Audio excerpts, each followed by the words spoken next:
La fuerza del silencio. Cardenal Robert Sará y Nicolas Diat. Audiolibro número 5. Las condiciones exteriores que facilitan el silencio dependen de cada uno y varían según las circunstancias de la vida. Aún así, ¿qué debemos hacer para entrar dentro de nosotros mismos? En la vida de oración hace falta un apoyo, porque siempre corremos el riesgo de alejarnos de nosotros mismos, saturados de ruidos, de sueños y recuerdos. El mejor instrumento es la lectura silenciosa y asidua de la Biblia. Los evangelios sitúan al hombre frente a Cristo, frente a su vida y sus sentimientos. Nos ayudan a contemplar y a meditar la vida de Jesús, desde su nacimiento en el portal de Belén hasta su muerte y resurrección. De este modo nos mezclamos con su vida, en el silencio que nos coloca de cara a su palabra. Dios está cerca de nosotros, no nos deja. Le miramos y nos mira. Ese cara a cara nos inunda con su luz y nos empapa de su presencia. Estamos el uno frente al otro y nos acogemos mutuamente en el silencio interior. El Evangelio nos habla de la importancia de desconfiar de los entusiasmos estériles, de las vivas pasiones y de los clamores ideológicos o políticos. El domingo de Ramos, cuando Jesús baja de Betania a Jerusalén, recibe una grandiosa y solemne acogida. El pueblo extiende a sus pies mantos y ramos, aclamando al Hijo de David. Todos gritan: Hosana, bendito el que viene en nombre del Señor, el Rey de Israel. Juan 12:13. Todos dan testimonio de la resurrección de Lázaro, enterrado en su sepulcro. Por eso la multitud recibe a Cristo con gran pompa.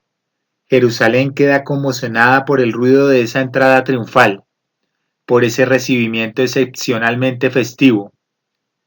Todos se preguntan: ¿quién es este? Mateo 21:10. Fiel a su costumbre, Jesús entra en el templo y cura a los cojos y a los ciegos que están allí. Sus milagros provocan la indignación de los príncipes de los sacerdotes y los escribas. Pero a Jesús le gusta escuchar el clamor de los corazones inocentes, de los niños, pues está escrito que de su boca saldrán las alabanzas a Dios. Mateo 21:16. Acabadas las fiestas se hace tarde, y por curioso que pueda parecer, no ve a nadie que le ofrezca la hospitalidad o le dé de comer. Jesús abandona la ciudad y vuelve a Betania para pasar la noche con sus discípulos. El Hijo de Dios, recibido triunfalmente, no encontró un solo hombre que le abriera la puerta. También hoy, en nuestros días, qué superficiales, qué inconsistentes son nuestra acogida, nuestro amor y nuestras alabanzas, como si fueran un simple barniz religioso. Hoy nos conformamos con cumplir unos ritos sin ninguna incidencia en nuestra vida concreta, porque los vivimos sin recogimiento, sin interioridad y sin autenticidad. Los habitantes de Jerusalén no comprendieron la hondura de la visita del Hijo de Dios. El pueblo, entregado a sus pasiones y a sus ambiciones políticas, se comportó de un modo ostentoso, superficial y ruidoso. Presas de tantas convulsiones mundanas, no fueron capaces de entender el misterio de la visita del Rey Mesías, el Rey que trae la paz a las naciones, como anunció el profeta Zacarías. Regocíjate, hija de Sión, grita de júbilo, hija de Jerusalén. Mira, tu Rey viene hacia ti, es justo y victorioso, montado sobre un asno, sobre un borrico, cría de asna. Destrozará los carros de Efraín, los caballos de Jerusalén, serán rotos los arcos de guerra, anunciará la paz a las naciones y su dominio se extenderá de mar a mar y desde el río hasta los confines de la tierra. Zacarías 9, 9-10. Los habitantes de Jerusalén quieren un jefe mesiánico y no saben percibir la grandeza silenciosa del mensaje de Jesús. El pueblo no acoge a Cristo en su alma. Se entrega a una mera demostración de fuerza desmesurada y cargada de adornos. Lo más difícil es amar a Jesús en espíritu y en verdad, para acogerlo en el corazón y en las profundidades del ser.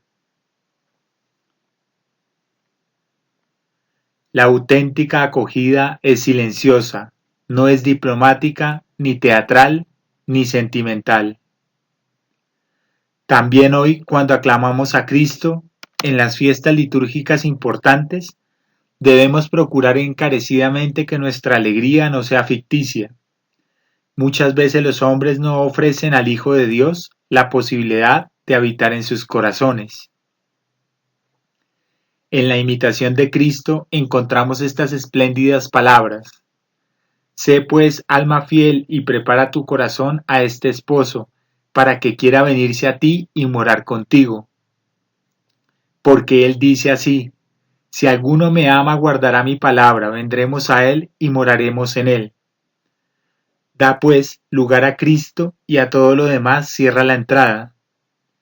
Si a Cristo tuvieres, estarás rico y te bastará. Él será tu proveedor y fiel procurador en todo, de manera que no tendrás necesidad de esperar en los hombres. Pon en Dios toda tu esperanza, y sea Él tu temor y tu amor. Él responderá por ti y lo hará como mejor convenga. No tendrás jamás reposo hasta que estés íntimamente unido con Cristo. En el Altísimo esté tu pensamiento, y tu oración diríjase sin cesar a Cristo. Si no sabes contemplar las cosas altas y celestiales, descansa en su pasión y mora muy gustoso en sus sacratísimas llagas. Sufre con Cristo y por Cristo, si quieres reinar con Cristo. Si una vez entrases perfectamente en lo interior de Jesucristo y gustases un poco de su encendido amor, entonces no tendrías cuidado de tu provecho o daño propio. Antes te holgarías más de las injurias que te hiciesen, porque el amor de Jesús hace al hombre despreciarse a sí mismo. No obstante, tras los primeros esfuerzos, quizá constatemos que no poseemos del todo el silencio, porque, una vez atravesada la puerta de la oración, los hombres descubren una agitada turba de pensamientos, de sentimientos y aversiones que les cuesta mucho acallar. Estas multitudes ruidosas e insistentes se adhieren a nuestra alma. Puede ser que decidamos rezar y nos demos cuenta de que nos resulta imposible concentrarnos en nuestra vida interior. Hay mil cosas que nos alteran y nos distraen. El jaleo interior hace imposible el silencio. Hasta la pasión más pequeña que agita nuestro corazón antes de una oración puede aniquilar ese momento de silencio. El ruido triunfa y el silencio se escapa.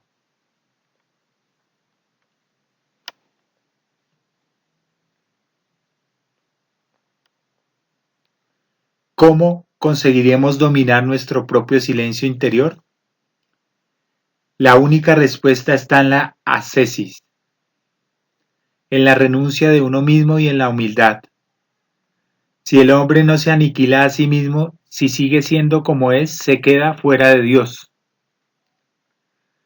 Cuando quieren contemplar a Dios, los orientales se arrodillan y se postran, rostro en tierra, para mostrar una humillación voluntaria y una respetuosa reverencia. Sin un intenso deseo de despojarse de uno mismo, de hacerse pequeño ante el Padre Eterno, no es posible ningún diálogo con Dios. Y sin el dominio de nuestro propio silencio, no podemos encontrarnos con los demás. Si seguimos siendo nosotros, nos invaden los ruidos, las fantasías y las rabietas. La lectura debe ayudarnos a concentrarnos en la oración. No olvidemos ese vínculo decisivo entre la oración y la palabra de Dios. ¿Cómo vamos a representarnos al Señor a nuestro lado si no le buscamos allí donde se manifiesta? La oración consiste en imaginar en silencio la vida concreta y diaria de Jesús. No se trata de recordar un suceso histórico, sino de procurar que el Hijo de Dios entre silenciosamente en nuestro corazón. Por eso es fundamental mantenerse en presencia de Dios, de modo que Él pueda encontrarnos disponibles e introducirnos en el gran silencio interior que le permite encarnarse en nosotros, transformarnos en Él, y en ese silencio que no está vacío, sino lleno del Espíritu Santo, el hombre podrá escuchar cómo de su corazón brota como un susurro, Abba, Padre. Romanos 8:15. La oración consiste en conseguir callar, escuchar a Dios y saber oír los gemidos inefables del Espíritu Santo que habita en nosotros y grita en silencio. Nuestros contemporáneos tienen la impresión de que la oración consiste en contarle cosas a Dios, en gritar y en debatirse ante Él. Pero la oración es algo más sencillo. Consiste en escuchar hablar a Dios silenciosamente en nuestro corazón. ¿Por qué no nos fijamos en cómo ora Jesús? ¿Por qué no le suplicamos como los apóstoles, Señor, enséñanos a orar, como Juan enseñó a sus discípulos? Lucas 11:1. ¿Por qué buscamos fuera modelos y ejemplos de oración en un intento de convencernos de que la turbación, el ruido y el desorden son señales de la efusión y la presencia del Espíritu de Jesús? Cristo es el único Maestro que puede enseñarnos a orar, y orar es amar a Jesús y morar con Él en el silencio y la soledad interior. En sus discursos ascéticos escribe Isaac de Nínive: ama el silencio por encima de todo, porque te permite dar fruto. La lengua es incapaz de explicarse. Esforcémonos ante todo en callar. A través del silencio nacerá en nosotros lo que nos conduce a ello. Si obras así, no sabría decirte cuánta luz se derramará sobre ti. Grande es el hombre que con la paciencia de sus miembros se ha habituado a estar únicamente en el interior de su alma. Si pones en el platillo de la balanza todas las obras de la vida monástica y en el otro el silencio, verás cómo ésta pesa mucho más. En el silencio el hombre solamente adquiere su dignidad y su grandeza si se arrodilla para escuchar y adorar a Dios. En el silencio del abajamiento y de la aniquilación de uno mismo, acallando el tumulto de la carne, logrando domar las imágenes ruidosas, manteniendo a distancia los sueños, la imaginación y el estruendo de un mundo que no deja de gritar como un torbellino, para purificarse de todo lo que arruina el alma y la aleja de la contemplación. Así es como el hombre se vuelve capaz de mirar y amar a Dios. En las Eneades decía Plotino: para elevarse a esa contemplación del alma universal, el alma tiene que ser digna de ella por su nobleza. Debe haberse emancipado del error y hurtado a los objetos que fascinan las miradas de las almas vulgares. Tiene que haberse sumergido en un profundo recogimiento y hacer callar en torno a sí no solo la agitación del cuerpo que la envuelve y el tumulto de las sensaciones, sino a sí mismo, cuanto la rodea, que todo enmudezca, pues tierra, mar, aire, el mismo cielo. En otro modo de ver al hombre, Maurice Sundel parece profundizar en la idea de Plotino. Toda nuestra existencia está incluida en esta alternativa. O estoy en mí, o estoy en Dios. No hay término medio.